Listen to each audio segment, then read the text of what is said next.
ba yung ganito? I respect your opinion, sir. But It that's is not how, my opinion, it is in the law, Mr. Secretary. Yes, sir. Yes, sir. But I am operating. The arbiter Sir, is can I the speak, law. sir? May I speak, sir? Yes, you I'm are operating from the Senator Marcoleta, from the kindly allow vantage the point resource of the reason behind the law, sir. What is the reason behind the law? So that we can get justice, and justice can only be attained if there is restitution. So that Sometimes you have to bend the law to be able to please the people. Mas mataas po ang taong bayan sa batas. Am I right, Secretary Remulla? yes, sir.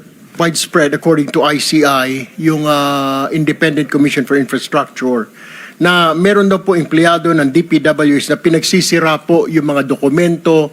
Ito po ay parang itinatago, Mr. Chair. Ang tanong ko po kay Secretary, ito po ba ay makakasuhan na rin ngayon dahil mukhang malinaw pa sa sikat ng araw na may tinatago, removal, concealment at destruction po ng mga documents, Mr. Chair? Yes, sir. We can file the cases immediately. So, marami po yata ang violation nito, Mr. Chair. One last question for the Secretary. Falsification din po ng public officer employee under Article 171, violation of PD 1829, at saka violation of Republic Act 9470. So, lahat po ito, ikakaso po, ikakarga po ito. Pwede po ikarga. Depende po sa facts of the case lang, sa mga allegations natin at sa ating ebidensya. Na-identify nyo na rin, Mr. Chair, nasabi na po ba sa inyo ng ICI kung sino pong tao na ito? Hindi pa ho, ang ICI po kahapon lang kami nagsimula makipag-usap sa kanila. Pero in due time po, tomorrow po ako mag-a-appear sa ICI. Maraming salamat po, Mr. Chair. Thank you, Interjection, Mr. Secretary. Chair, with the indulgence of the Yes, Vice please. Chair. Salamat, Honorable Mr. Chair. Kay Secretary Remulla, sir, sa pagkakaalam po ng DOJ, meron po bang mataas na tao na nag-utos sa itong report ng widespread destruction ng mga dokumento kaugnay nung iniimbestiga ng Blue Ribbon Committee? Wala pa ho kami nakukuha na pero iniimbestigahan ho ng NBI yan. Salamat, Sec. And may mga crucial documents ba na nawala na sa atin, both sa department at sa Blue Ribbon? Usually ho, redundant naman ang documents eh. Redundant yan. So I think that we can still establish those documents, at least the duplicates of the documents will still appear. Aasahan po natin na may copies pa, may duplicates pa. Yes, sir. Salamat, Secretary. Salamat po, Mr. Chair at Vice. Meron din akong gusto i-clarify kay Secretary Remulla. Hindi po limitado kay Henry Alcantara ang inyong pagkonsidera, at least pag-consider, na may maipasok pa sa program, hindi po ba? Hindi po. It's not limited to him. As the hearings go on, we will evaluate everybody and the value of the evidence that they can present. At saka syempre po yung vantage point kung sino talaga makakapagturo sa mga salarin, kung ika nga. So pwede rin pong matanggap sa Witness Protection Program ang mag-asamo Diskaya, pwede rin si Bryce Hernandez, as maski sino sa mga resource persons natin, depende sa inyong evaluation. Opo. At sa ngayon po, we can, if they apply, we can consider them protected witnesses already. Pwede na namin bigyan ng security ang mga nag-a-apply. Ang kailangan lang po dito talaga, yung evaluation as state witness. Malaki yung pagkakaiba ng dalawa. Maraming salamat po Mr. sa Chair. inyong pagpapaliwanag. Mr. Chair, may pahabol lang po ako kay Secretary Remulla. Mr. Chair, di po ba ang sinasabi, is it true, pag ikaw po ay naging state witness, absuelto ka na po dun sa kaso wherein kasama ka? I mean, just point of clarification, Mr. Chair. I'm not a lawyer, so pakipaliwanag nga po. As a state witness, hindi ka na po matcha-charge sa kaso na yan. Tama po ba ito? Kung na-charge na po, pwede ho ma-discharge ng court. Pero pwede rin ho hindi namin i-charge. At ang i-charge namin yung mga tinuturo po ng state witness. Kung siya po ay maging state witness. At sa aming, ang mahalaga po dito, yung magiging agreement ng DOJ sa magiging state witness, ay hindi ho sila magva-violate ng mga patakaran na nakalagay po sa Memorandum of Agreement between the state witness and the Department of Justice. So this is one way, Mr. Secretary, Mr. Chair, na mapapanagot po natin, aabutin po natin yung pinakamataas dito, Mr. Chair. Yun po yung ideya. The higher up the food chain, the better. Kasi yun po yung gusto natin mangyari dito at managot po. Yung dapat managot. Kasi dapat po matuto na po ang bansa natin. At hindi na ho talaga tangkapin yung ganito mga gawain ng mga leader natin Yun po yung ating gusto mangyari. Mr. Chairman, I'm sorry. Yeah, Mr. Chair, one last question for the Secretary. Nabigyan na rin po ba kayo ng abiso ng Pangulo na wala pong sisinuhin because yun po yung press statement niya, kamag-anak, kaibigan, kaalyado, wala pong sasantuhin. Were you given that instruction already, Mr. Chair? Opo, ayan po ay malinaw na malinaw sa aming usapan. Sa mga usapan namin mula nung simula pa ho ng kanya pong ni-reveal yung mahiya naman kayo speech ay sa SONA po. Lagi pong ganyan ang usapan namin. Dapat lahat yan managot na. Panagutin natin lahat. Mr. Wala tayong Chairman, pipiliin. quick question for the Secretary. Since there are other members who want to ask questions, can we go back to the original guidelines laid out by the chair, yung in their order of arrival? So kung may tanong, alam may tanong si Senator Pangilinan, siya po nauna rito, papayagan po siya magtanong. Kung wala naman, para makapagtrabaho na rin kayo, pag-evaluate ninyo, susunod-sunod rin na lamang. Senator Pangilinan? Yes, no, just a manifestation that pagkatapos pong ibalik dito si Ginoong Alcantara, kasama pa rin ang Secretary of Justice mamayang hapon. Para Pwede ho, darating po ako, sasama po ako. Okay, and maaari na rin ma-update dun sa pag-uusap ninyo, pagbalik po ninyo. Doon na lang po ako magtatanong. May mga bagay po siguro baka executive session natin pag-usapan. Yes.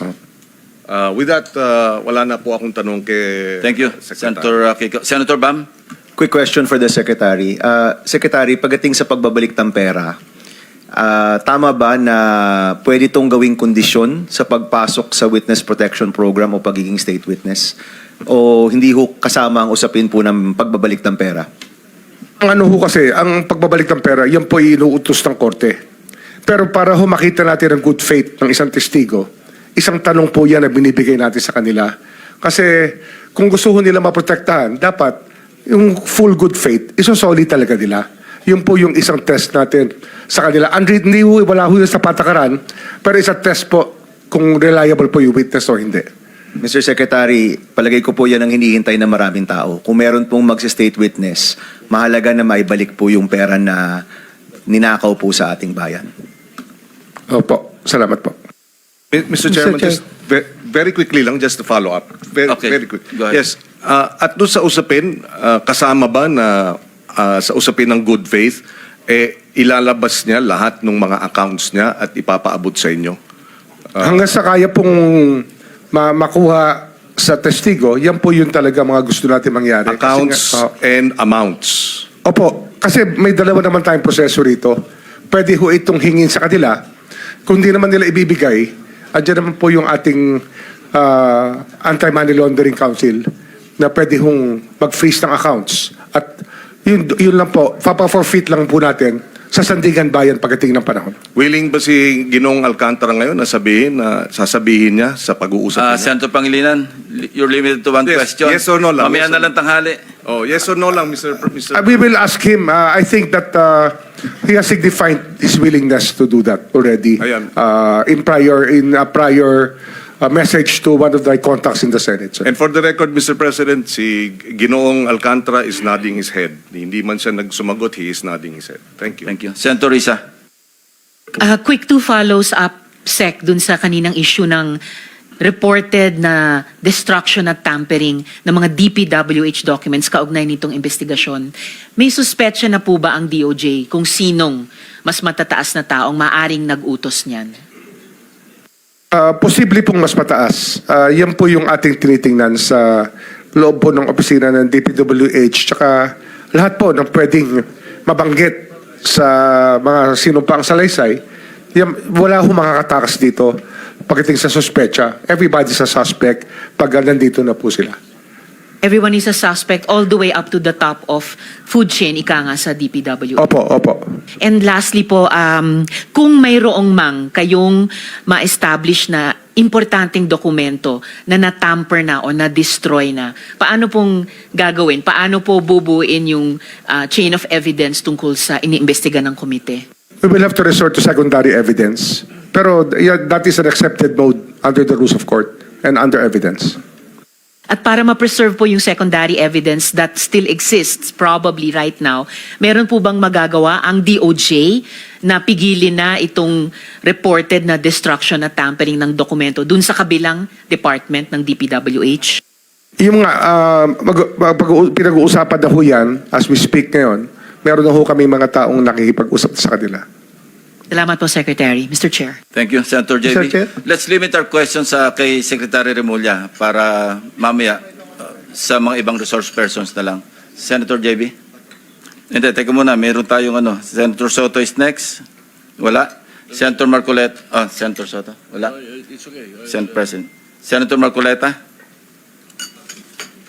Thank you, Mr. Chair. Mr. Secretary, a couple of days ago, in the last hearing when you were here, we somehow settled the issue that restitution is not a requisite for an applicant to the WPP. Is that correct? It's not in the law. But sa akin ko kasi, hindi lang po batas na nagdidictate dito. It's also what is morally right, what is expected of us. Yan po kasi, kahit hindi nilagay sa batas, mga given po yan sa ating lipunan. What do you mean by that, Mr. Secretary? Kasi wala nga sa batas yung Wala nga sa batas. Yung Then, ano requirements ilalagay mo sa batas? for admission to the witness protection. Ang restitution is not part of it. Yes, it is not. Pero hindi ho nangangahulugan na hindi namin pwede i-layout yan depending on the case. Mr. Secretary, I am still in the stage where a particular applicant wishes to apply under that program. And there is a process. In the process, restitution is not one of the requisites. Is that correct? Opo, pero if it's in terms of this case being a financial crime, sir, this is a crime against the Mr. Secretary. financial status of the Filipino people, of the Philippine Republic. I think that it's just right. Mr. that we ask. Secretary, are you amending the provision of the No, law? sir. No, sir. But that is how we run the witness protection program. As a lawyer, Mr. Secretary, may I ask you, in a criminal prosecution, the civil liability is impliedly instituted. Is that correct? Of course. Kaya nga hindi naman nangangahulugan kung sakasakali na natapos na yung criminal prosecution, kapag ka nakita na mayroong criminal liability yung tao, because it is impliedly implied, doon lang magkakaroon ng restitution. It will come after. Paano mo sasabihin na magre-restitute ang isang tao? Meron na bang findings kung magkano i-restitute on how it can be restituted? Nag-a-apply pa lang eh. Huwag po ninyong babaguhin ang requisite ng batas, Mr. Secretary. I thought nung dumating ka dito, nagkaintindihan na tayo eh. Kaya nabablar ang proceedings natin eh. Kaya nga kinote ni, siguro, ang chairman kanina gusto kong ituloy ito. Sinabi niya, nagpa-interview siya, na goodwill and sincerity should be done para i-test. Pwede ba yung ganito? I respect your opinion, sir. But It that is is not how, my opinion, it is in the law, Mr. Secretary. Yes, sir. Yes, sir. But I am operating. The arbiter Sir, is can I the speak, law. sir? May I speak, sir? Yes, you I'm are operating from the Senator Marcoleta, from the kindly allow vantage the point of resource the reason behind the law, sir. What is the reason behind the law? So that we can get justice, and justice can only be attained if there is restitution. So that is the principle behind all of these things that we are talking about now. Mr. Secretary, restitution will come after. It cannot be. Sir, it cannot can come before or after, sir. It can come before or You after. cite the law that it come before. Wala nga po sa batas eh. Sir, Huwag po ninyo babaguhin ang batas, Mr. Secretary. we are operating on a unique set of facts, and we are, all of these matters are being evaluated because the gravity of this financial crime cannot be underestimated, and that the more assets that we're able to preserve at the outset, the better for our country, sir. Mr. Secretary, I'm very sorry for such a reasoning like that. Alam mo, nakikinig I'm very ang sorry, buong sir. bansa. Also, sir, I'm very sorry too if you do not agree with me. But I respect your opinion, sir, and we will carry out our job as we deem fit, as we see. Mr. Chair, I said that the I country am not needs. expressing an opinion here. I am articulating the provision of law. You do not change the provision of law, Mr. Secretary. You may be disbarred from doing this. Then it's your opinion, sir. It's your option, sir. Sinabi ko na nga, hindi ko opinion ito. I am Then it's your option, sir. articulating the provision of It law. is what you wish to happen. That you may proceed Ikaw ang with what you nagbibigay wish. ng opinion, nilalagay mo yung restitution to test the goodwill of a possible applicant. It is not in the law. Unless you are able to point out the provision of law that it come before. Hindi ganun eh. Sabi mo na nga, and we admitted, impliedly instituted ang civil liability, but this will come eventually after the court has pronounced kung magkano ibabalik niya kung meron man. Not before. Thank you, Mr. Chair. Are you done, Senator Marcoleta? Thank you. Okay. So next in line is Senator Padilla. Please limit your question kay Secretary Remulla. Apo, gusto ko lamang pong sabihin kay Secretary, pangalagaan na lang po si Engineer Henry Alcantara. Yun lang po. Opo, salamat po. Thank you. Senator De La Rosa. Thank you, Mr. Chair. Point of clarification lang ito sa akin, Mr. Chair, dahil ito mga diskayas, para mukhang nagbigay na ito ng affidavit in the previous hearings. Gusto natin na may resulta kaagad ito investigation natin. Baka pwedeng isama na rin yung affidavit nila, sir, na evaluate ng DOJ para isang bagsakan na lang yung pagpile ng kaso. Dahil marami sila binanggit na pangalan ng mga congressman. As a matter of fact, undergoing evaluation. By whom, Mr. Chair? DOJ. DOJ on Sir, we met with them already and we will meet again with them tomorrow. Kasi nawala nga yung kahapon, sir. No? We lost the time yesterday. We were supposed to meet yesterday. Hindi lang po natuloy. Yes, sir. Mr. Chair, just para mas maganda kung isang bagsakan na makuha na sana lahat yan, mapaila na kaagad, Opo. Opo. mas maganda. Thank you. Thank you lang, Mr. Chair. Thank you, Salamat. Senator Rapi. Yeah, Mr. Chair, to Secretary Mulya, wala nga talaga sa batas yung bang magsoli muna ng pera para ikaw ay mapasok sa WPP.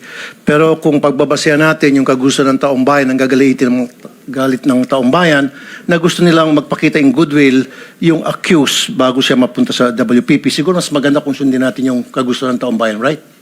Opo. Thank you, Mr. Chair.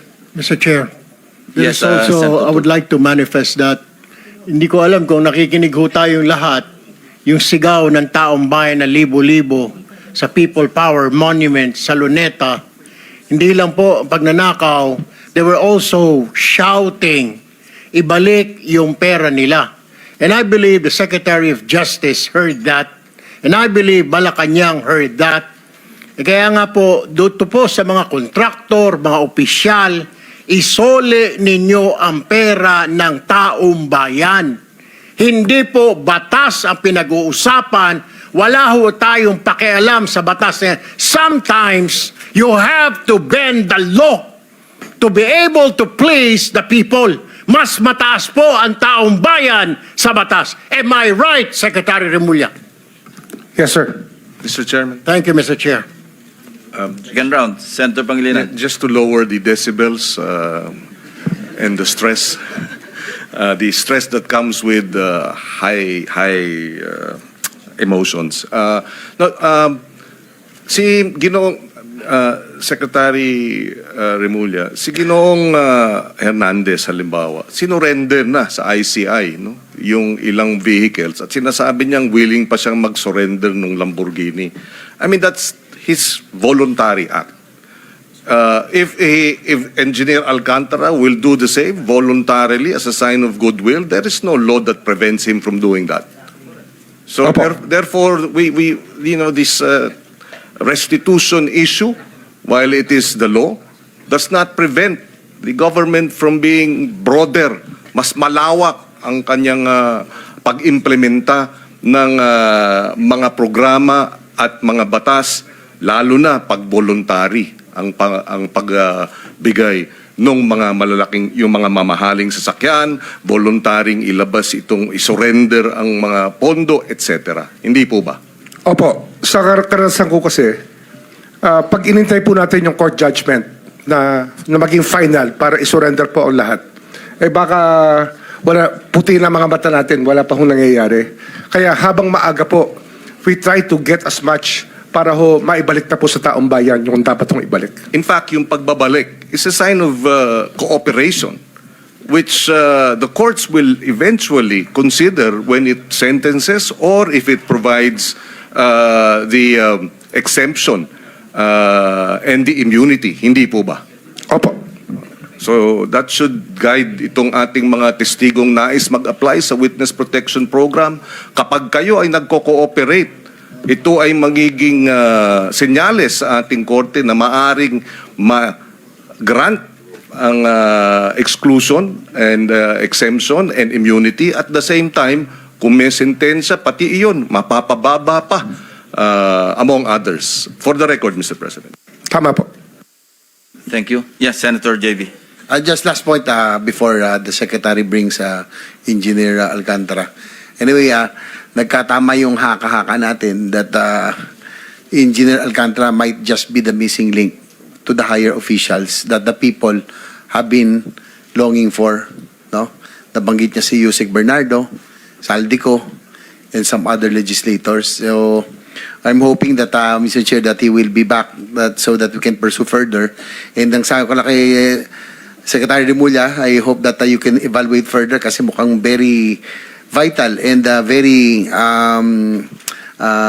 yung kanya pong testimony or yung kanya affidavit is very vital doon sa ating pong pursuit of going after the big fishes finally. So I hope that he can be considered really to become one of our state witness in case. Thank you, Mr. Chair. Tama. Thank you. Kung meron ding gusto magtanong sa representative o representatives ng AMLAC, papayagan po namin kayo magtanong again in the order of arrival kasi may mga gagawin din trabaho sila na kailangan ding umalis sila na maaga. So kung wala naman, papayagan na rin natin silang ma-excuse. Anyway, mag-iiwan naman sila ng representante rito. Anybody from the members of the panel? Sino? Si Alcantara babalik. No, I mean the AMLAC Executive Director, Attorney David. Kung wala po, then you may be excused along with the Secretary of the DOJ. Thank you very much, Secretary Remulla.